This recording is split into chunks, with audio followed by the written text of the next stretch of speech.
نمیدونم برای صیدش ماهی میخوام برم. میریم حالا هرچی در دستمون بود توما رو میندازیم تو آب و ماهیمون رو میگیریم.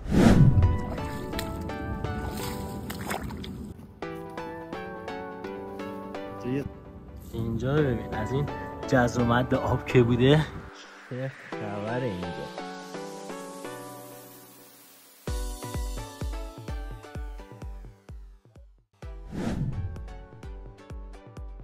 بذار اینجا دوچرخه است، من این رو رد کنم.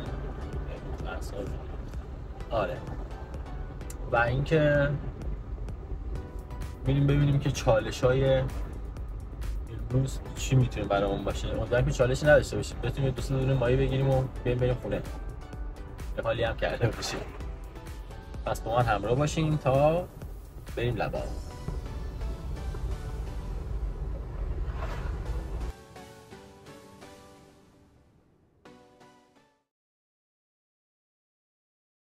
اینجا بعد اومدیم برای ماهی صوف و اینکه میخوایم یه مقدار تومه زنده بگیریم توی این رودخونه‌ای که اینجا هستش. یه چند تا از این ماهی‌های زنده بگیریم که بریم دیگه صاف لبا. نمیدونم اونجا که معلوم، آره معلومه. ببین چه خبره اینجا، پر ماهی این رودخونه. اینجا یه جای بسیار عالی برای اردک ماهی هم باید باشه قطعا، چون یک عالمه ماهی ترومه.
رسیدیم به محل مورد نظر، همون جایی که سری قبلی هم ماهی گیری کردیم که ماشاءالله اینقدر اینجا تنوع ماهیش بالاست که هر سری ما منتظر یه اتفاق جالب هستیم. اینکه این آخرین روزیه که فکر میکنم میشه به به پرنده ها رو.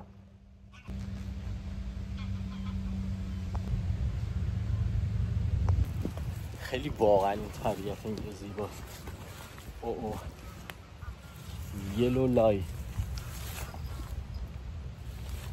کنم که به داستان خوریم. دل ما هم کتونی معمولی پوشیدم، اصلا مناسب اینجا نیست. پوری گزنه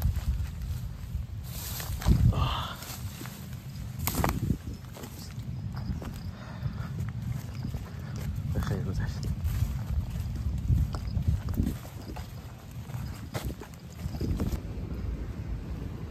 یه خانومی هم نشسته اینجا داره ماهی گیری میکنه.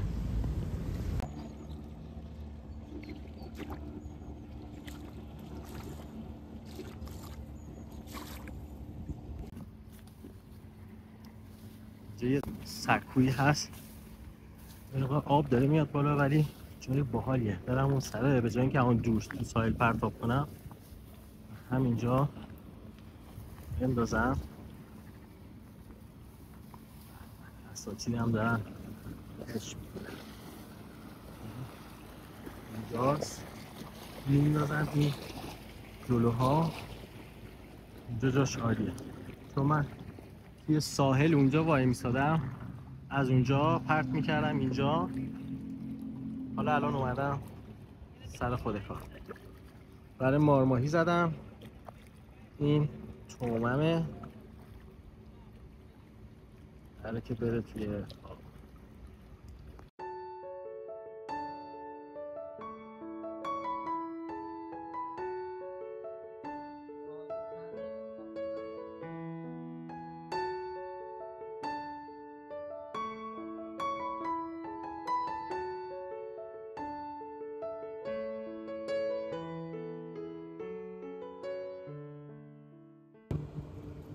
همونجور که می‌بینی آب اومده کاملا زیرمون.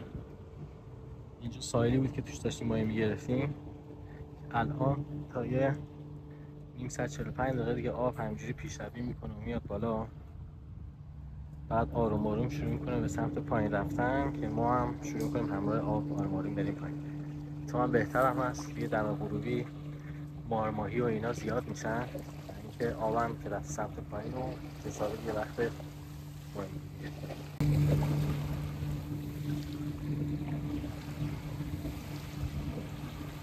آرش آب بوده، من کتیم پانو نتونستم برم بردارم. حاج امید داره زحمتش میکشه، فکر کنم ماهی خوبیم افتاده بهش. توری میخوای امید؟ آره مارماییه؟ به به مارمایی درشتی همه ها.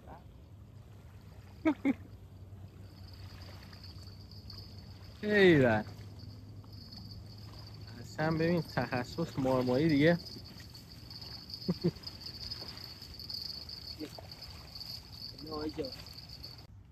فکر نمی‌کردم که آب انقدر بیاد بالا.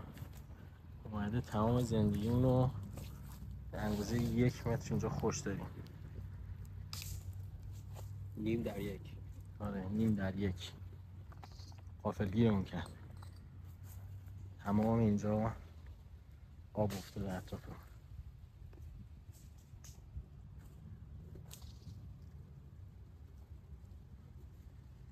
قله‌ها هم رفته تو آب کامل.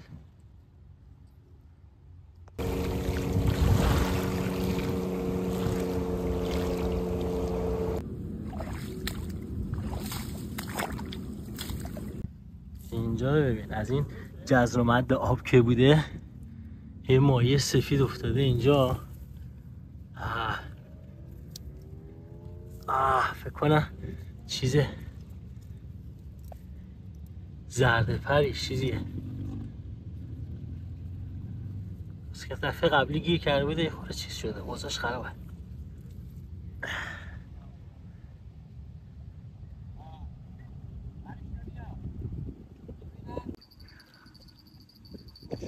شاید هم چوب گیر کرده بشه، نمیخوره بهش ماهی باشه.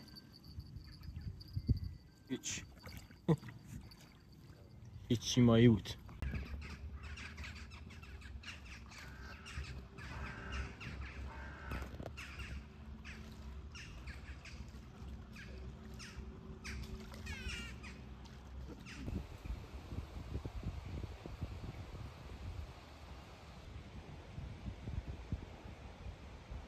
آره آره فکر کنم ماهی نه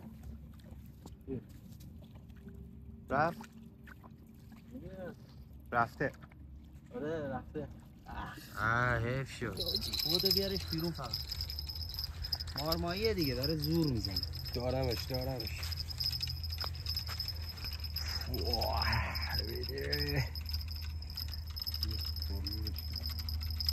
داری میاریش بیرون؟ آره خوب میاد؟ آره یه خورده سنگی میاد دیگه. یواش برو. مارمایه همینجور سنگی میاد. شاخ ماخه نباشه. آشغال ماشغال هم بهش. خیلی آشغال گیر کرده بهش. اینجور که میاد چی بهش نیست. هیچی بهش نیست. ببینیم چه خیلی آشغال بهشه. شاید هم ماهی باشه نمیدونیم معلوم نیست. یه تکونو بزن. یه تکون همینجور میاد. این مارماییه توش؟ چرا یه چیزی بهش هست. آره یه چیزی بهشه. اوف ببینم. هیچ. صدفه؟ خیلی ماهیش گنده بود. سگم بهش نبود. صدف بود؟ آشغال بوده؟ به خاطر همین مارمایی زد. اینا. آره بیا. هیچ. یه هوا حسابی تاریک شده و یه مقدار مشکل نورم داریم. فکر کنم یه نیم ساعت یه ساعت دیگه اینجا وایسم ماهیگیری کنم و خبری نبود بریم تا هفته بعد. تا الان زیاد ماهی نگرفتیم، همون مارماهی و همین، ولی حال میده دیگه. تو شب هم ماهیگیری البته برای شب امکانات ماهیگیری اصلا همراهم نیست که مثلا نور و اینا، و فکرشم نمی‌کردم شب اصلا بخوام بیام اینجا بمونم. تا همین الانش هم قاچاقی وایسادیم. یه خورده وایسم، اگر که دیگه خبری نبود دیگه بریم و شما رو به خدای بزرگ بسپاریم.